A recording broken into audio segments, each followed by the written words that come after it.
Peggy 12. E aí pessoal, beleza? Bem-vindos a Endzone, meu nome é Raven e hoje vamos ver um pouco, ou bastante, do que é Toy Soldiers War Chest. Esse vídeo ficou enorme, com mais de 1 hora de duração, e eu decidi dividi-lo em 4 partes, esta aqui será a primeira.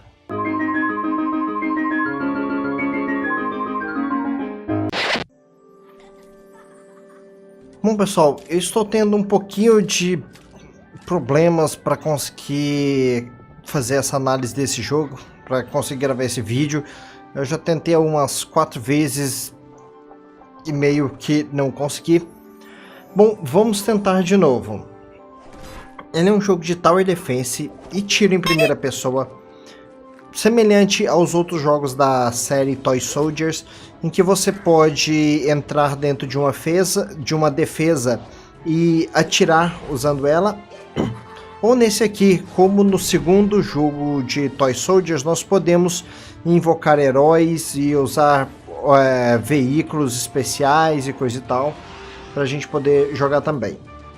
Ele foi lançado no dia 12 de agosto de 2015 e desenvolvido pela Signal Studios, que também desenvolveu os outros 2 Toy Soldiers e um jogo que eu já trouxe aqui no canal, Savage Lands. Distribuído pela Ubisoft, o que eu acho que não tem muito a falar, a não ser que, bom, nós temos que tolerar aqui o Uplay. Vamos dar uma olhada aqui nas opções do jogo. Uma coisa que eu achei um pouquinho chata desse jogo é que, pelo menos na primeira vez que a gente liga ele para jogar, eu não falo na primeira vez normal, mas quando a gente liga ele para jogar aqui, sei lá, diariamente ou cada vez que a gente liga, a gente tem que aguentar alguns tempinhos de load para algumas coisas que normalmente não funcionam assim. A gente não teria de esperar carregar. Bom, vamos dar uma olhada rápida aqui em opções. Em áudio nós temos aqui separado músicas e efeitos sonoros e o tipo de som que a gente está usando. Caixas pequenas, ele parece que dá uma melhora no som aí, caixas médias ou sistemas de som mais complexos. Em gráficos aqui nós temos tela cheia, anti-aliasing, ambient occlusion, V-Sync, qualidade de sombras, distância de grama e de visão da grama, coisa e tal, e detalhe de textura. Nós temos aqui também resoluções, parece uma lista bem pequena, parece que ele tem pouquíssimas resoluções, parece estar faltando bastante aqui. E para eu comentar aqui, a tela desse jogo aqui, ela não contém o mouse, mesmo na tela cheia. O que é um pouquinho ruim, porque toda vez que eu tiro o foco dessa janela aqui, por exemplo, se eu clicar fora ou se eu der um Alt Tab, ele altera a resolução da janela. Se ele não alterar a resolução da janela, ele altera aqui Full Screen. Eu tenho que vir aqui desligar e ligar Full Screen de novo. Às vezes ele mantém Full Screen ligado, só que ele muda a resolução para 1280 por 720 e aí ele fica só com uma janelinha assim no meio da tela sem esticar. Ele fica aparecendo a área de trabalho aqui em volta e ele fica só uma janelinha assim no meio, sem esticar. Isso também causou um pouquinho de problema dentro do jogo, que eu comento quando nós chegarmos lá. Nós temos aqui teclado totalmente configurável, joypad não, ele só nos mostra as teclas. Para mouse aqui nós temos configuração de sensibilidade para cada coisa, para o nosso personagem, para a câmera, para as turrets, para controle de aviões, de veículos, tudo separadinho. E para uma câmera aqui de quando a gente atira, por exemplo, um morteiro, e essa câmera segue a bala, ou quando a gente atira um canhão, ele segue a bala e coisa e tal. Só que esse jogo tem alguns problemas acerca do controle de mouse, que vem aí do fato de ele ser um porte de console. Esse jogo foi feito especificamente para console, então muitas funções aqui no jogo para PC ficaram chatas, ruins e irritantes. Bom, como que eu fecho isso aqui? Nós temos também leaderboards, não me interessa por achievements, friend feed, informações sobre conquistas, sei lá o que, de amigos e coisa e tal. Esse Weekly War é um cenário que eles nos dão com 5 fases aqui, eventos especiais por semana para a gente poder terminar e coisa e tal, para uma extensão na jogabilidade. Multiplayer eu ainda não cheguei a testar. Eu não sei porque parece que ele age como se a Uplay aqui tivesse desconectada da internet. Não está. Não tem como eu jogar esse jogo sem a Uplay estar conectada na internet. Se ela não tivesse conectada, a Uplay, não importa se o jogo, se a Steam estiver conectado na internet, mas se o Uplay não tiver, quando eu clico num desses menus, ele não entra no menu, ele só faz esse barulhinho de seleção, mas ele nunca abre o menu, nenhum, nada, nem para jogar, nem opções, nem leaderboards, nada funciona nesse menu aqui, se o Uplay não estiver conectado à internet. Bom, vamos dar uma olhada então aqui nos nossos heróis que a gente pode usar aqui dentro da fase e que é o grande chamariz desse jogo. No Toy Soldiers 2 Cold War nós tínhamos um herói só. Depois no DLC eles acrescentaram outro. O herói do Toy Soldiers Cold War, eu poderia descrevê-lo como a versão de brinquedo do Rambo. É uma gozação que fizeram realmente com o Rambo. Nesse aqui nós temos heróis que montam aí brinquedos. Esses 4 aqui, Kaiser Wilhelm, que ele vem do primeiro jogo, de um DLC do primeiro jogo Toy Soldiers, Phantom, Starbright e Dark Lord, são personagens criados especificamente para esse jogo. E são os 4 únicos personagens que vêm nesse jogo. Esse jogo fez muito marketing em cima de alguns personagens muito famosos e conhecidos aí, que seria o G.I. Joe, o Cobra, o He-Man e o Ezio do Assassin's Creed. Eu acho que é o Ezio, porque no Assassin's Creed, eu não sei se era Revelations of Brotherhood, nós temos que defender um castelo e usar os canhões do castelo, e eu acho que foi nisso que basearam esse personagem, esse exército aqui. Esses 4 exércitos aqui, eles só são liberados comprando o DLC. O total dessas DLCs eu acho que chega a ficar mais caro do que o jogo, se você comprar as 4 separadas. Se nós comprarmos o pacote de DLCs que vem as 4 pelo preço de 3, se eu não estou enganado, ele sai o mesmo preço do jogo. Então você compra o jogo por um preço e você tem que pagar esse mesmo preço para liberar esses 4 personagens, que eu diria que são o maior marketing desse jogo. Esses personagens já conhecidos nossos aí, da nossa infância e coisa e tal. Apesar de quando eu era criança eu não tinha... Eu tive um boneco do G.I. Joe. O resto dos meus bonecos de ação eram uns bonecos de uma outra marca, que eles eram mais baratos. E particularmente eu gostava mais dele, porque o G.I. Joe ele tendia a ficar muito mole nas articulações, né, com o tempo. E a cintura e o corpo dele era ligado por uma borracha que às vezes arrebentava. E aí a gente tinha 2 meios bonecos. Esse outro boneco que eu gostava, ele era um pouquinho mais resistente a esse tipo de coisa. Cobra é a mesma coisa do G.I. Joe. He-Man, pessoal, todo mundo deve conhecer isso aqui. Todo mundo, pelo menos com uma certa idade, deve conhecer isso aqui. Eu tinha um boneco, de fato, um boneco do He-Man. E se eu não me engano, eu tinha o Pacato. Ele vinha com aquele gato verde dele. Acho que era verde mesmo. E o Assassin's Creed, que já é conhecido aí mundialmente, não da nossa infância, mas acho que ele não deixa de ser tão conhecido quanto os outros. Então eles pegaram o maior marketing desse jogo e colocaram atrás de um muro de dinheiro. Infelizmente. Isso e outras coisas que eu vou comentar me faz sentir que esse jogo é uma espécie de cash grab.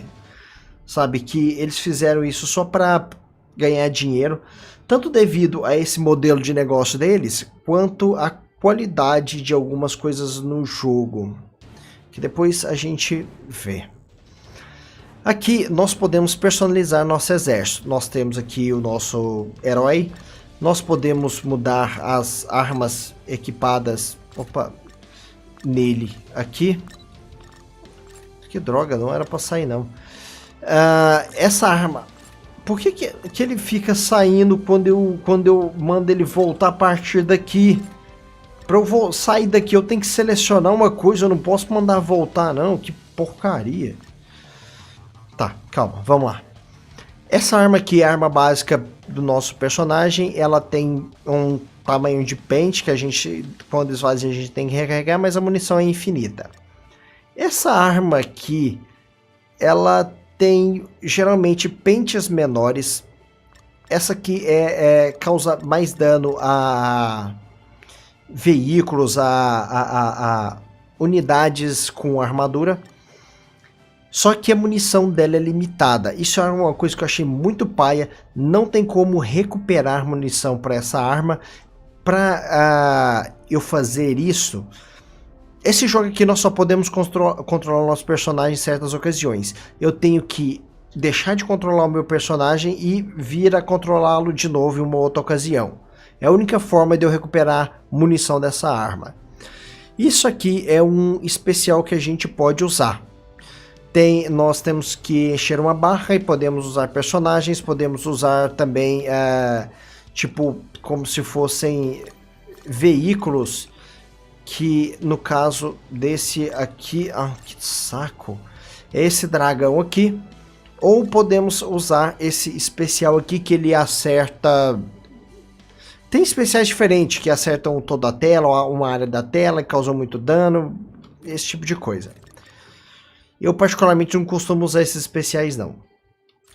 Isso aqui eu mencionei, é uma espécie de segundo tier do herói. O herói seria considerado o primeiro, esse aqui é o segundo tier e esse especial o terceiro. Depois eu comento sobre como funciona. Isso aqui já é uma unidade. Essa aqui é a unidade anti-infantaria. Ela causa dano mais leve, tem ataque mais rápido, mas ela é feita para matar os soldadinhos. Esse aqui já é uma unidade que é anti-armadura, voltada mais para atacar veículos e causar dano em área e coisa e tal. Essa aqui é uma unidade anti-aérea e essa aqui é uma unidade de artilharia.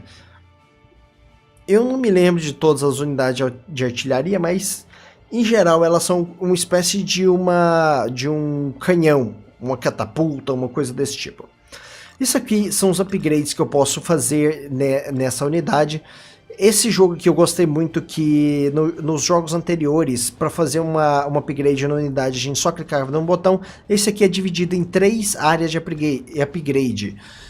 Saúde, resistência, dano e a distância do ataque automático. E para algumas unidades, distância de qualquer tipo de ataque, mesmo que eu esteja controlando.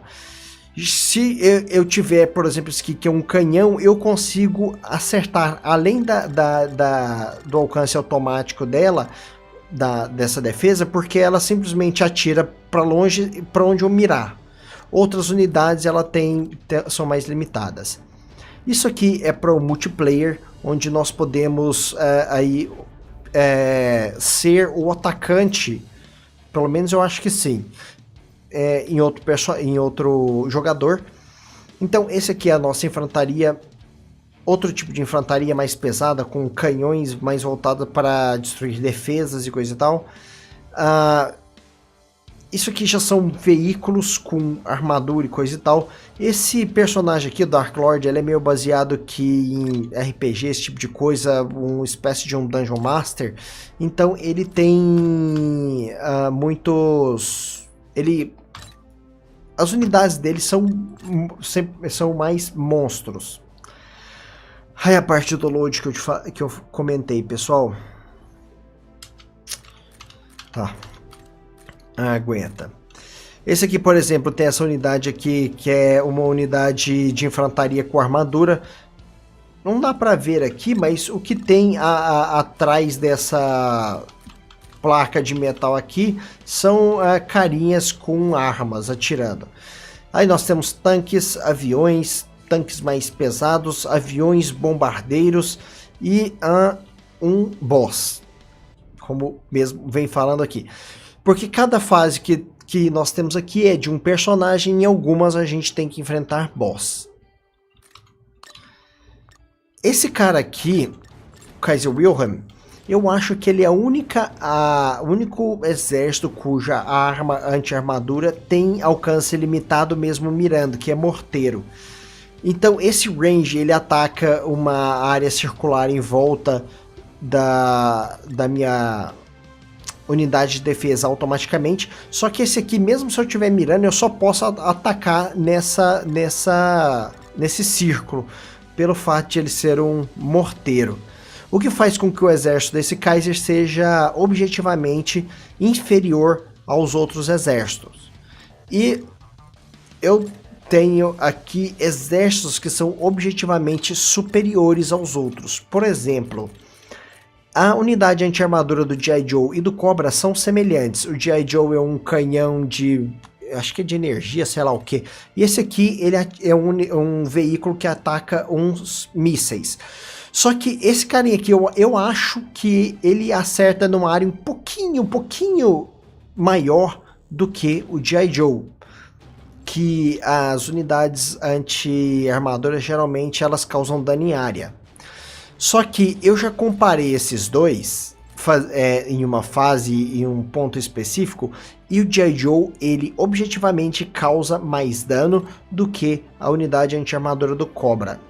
E eu uso muito unidade anti-armadura, muito mesmo, porque ela é boa para detonar tanques e é razoável para detonar infantaria. Aí eu só coloco uma metralhadorazinha perto do objetivo que a gente tem que defender, que é a nossa chamada Toy Box, caixa de brinquedos, que aí ele mata o resto dos carinhas de infantaria que passaram pelas minhas armas anti-armadura. Bom, qual que nós vamos começar controlando aqui? Eu acho que eu vou começar com a Starbright. Para nós darmos uma olhadinha no jogo. Eu vou selecionar essa fase aqui porque é a fase que eu considero mais fácil do jogo e mais prática de eu demonstrar algumas coisas. E essa parte do que é Toy Soldiers War Chats vai ficando por aqui. Eu continuo na próxima, se possível ainda hoje, se não amanhã, pessoal. Muito obrigado por terem assistido. Por favor, cliquem em gostei, adicione os favoritos, se inscrevam no canal, compartilhem nas redes sociais e comentem se gostaram, se não gostaram, gostaram, se não gostaram. E valeu demais, pessoal. Até mais. Tchau. Tenham uma boa vida e fiquem com os últimos vídeos do canal. Em primeiro, no 17º episódio de The Witcher 3 Wild Hunt, nós vamos caçar uma Kenga Demo. Em segundo, X minutos de Chaos in the Darkness, um jogo de RPG que parece ter sido lançado antes mesmo de ter sido acabado. Em terceiro, no 7º episódio de Metal Gear Solid 5 The Phantom Pain, vamos ver a Casa do Espanto para os soldados soviéticos no Afeganistão. Por último, no 8º episódio de Zombie Gear Solid The Eating Brain, nós vamos finalmente tentar salvar o Kazuhira Miller.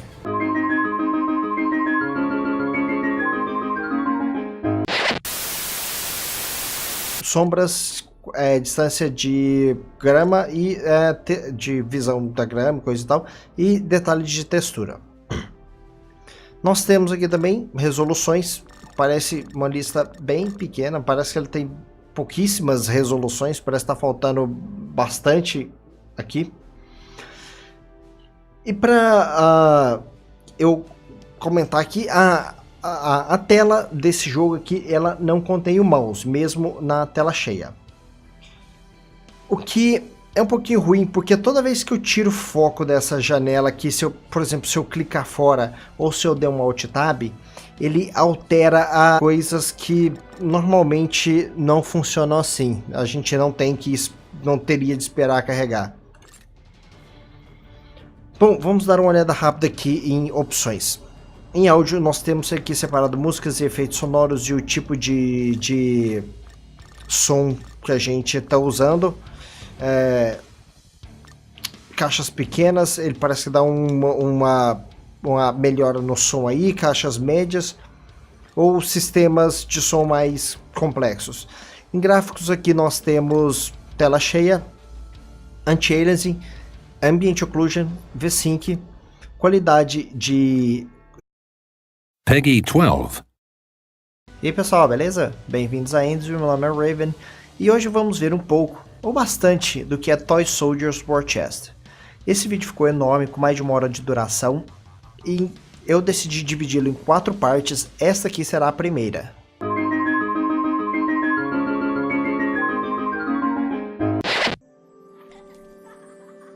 Bom pessoal, eu estou tendo um pouquinho de problemas para conseguir fazer essa análise desse jogo, para conseguir gravar esse vídeo.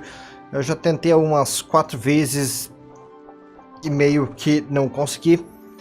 Bom, vamos tentar de novo. Ele é um jogo de Tower Defense e tiro em primeira pessoa, semelhante aos outros jogos da série Toy Soldiers, em que você pode entrar dentro de uma defesa e atirar usando ela. Ou nesse aqui, como no segundo jogo de Toy Soldiers, nós podemos invocar heróis e usar veículos especiais e coisa e tal, para a gente poder jogar também. Ele foi lançado no dia 12 de agosto de 2015 e desenvolvido pela Signal Studios, que também desenvolveu os outros 2 Toy Soldiers e um jogo que eu já trouxe aqui no canal, Savage Lands. Distribuído pela Ubisoft, o que eu acho que não tem muito a falar, a não ser que, bom, nós temos que tolerar aqui o Uplay. Vamos dar uma olhada aqui nas opções do jogo.